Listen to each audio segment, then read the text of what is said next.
Welcome back to our cherry blossom trees. Today, you are going to be adding the brown for the oil pastel, the color of the bark, and then we're going to start to paint the flowers.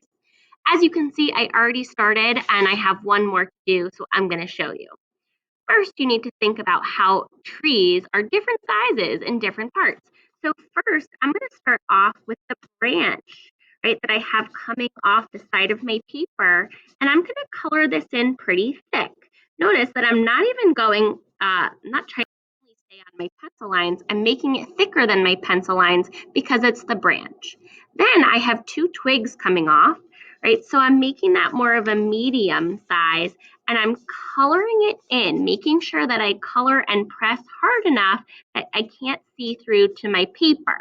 A mistake that people do is that they only color it in lightly and you really can still see through to the paper. That's not what we want. So you do need to press hard in order to fill it in and make it the really nice bright color of brown for the branches. As you can see, I keep getting smaller as I go out, so I'm going to make a medium size or thickness for my uh, sticks. And then I'm going to go and I'm just going to do a line right over the top of my pencil line for my twigs. Those are going to be a little thinner. Now I am ready to paint my cherry blossoms. Right, I have for you today a paper, a mixing paper. It's just a magazine paper, so it's not too fancy, but there's white on one side and red on the other. You're going to use this to make your own tints today. Can we all say tint? Nice job. So if you know anything about tints, you know that white is used to make the color lighter. What happens when you mix red and white together? It makes pink. Right, so I'm going to take my mixing paper and you can scoop and make different tints in different spots of your paper. Maybe you want to make a really light tint and only have a little white on it, or maybe you want it to be mostly red and just like really like slightly pink, right? The nice thing is that you can make a bunch of them and you don't need to clean your brush in between, right? So really today, you're going to use your brush like a stamp for the different petals. So I'm going to start on one edge of a twig, right? That's where the flowers grow out of.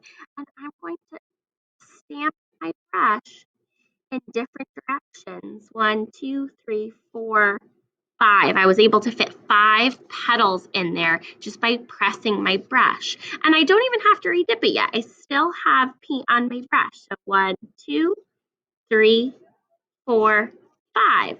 I can even go back and I can even grab more white and try that out to see how it looks, making sure that I really only have paint on the brush part of my brush and not the metal part, right? And then I'm going to stamp 1, 2, 3, 4, 5. And you can see that's a different tint than the first one.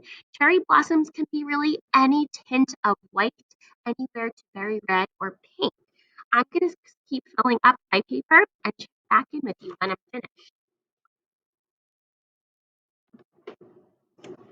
Now that I'm all done, you can see that I put a cherry blossom on the very end of each of the twigs, right? I didn't just put them all over in the middle of the tree because that's not how cherry blossoms grow. Also, remember, when you're using your brush, you're just pressing and stamping. You're not really using it to paint like we did with our backgrounds, right? You're just stamping.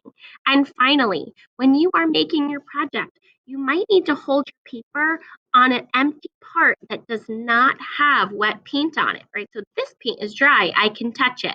But if I'm painting up here, I do not want to hold the paper where there's wet paint, right? Be very careful. Also, when you put your brush down, be careful that you don't plop it in a big chunk of paint or that your artwork doesn't get in your paint because then it's going to get all messy on your table, right? So be very careful. I know that your cherry blossoms are going to look beautiful. You're going to do a great job today.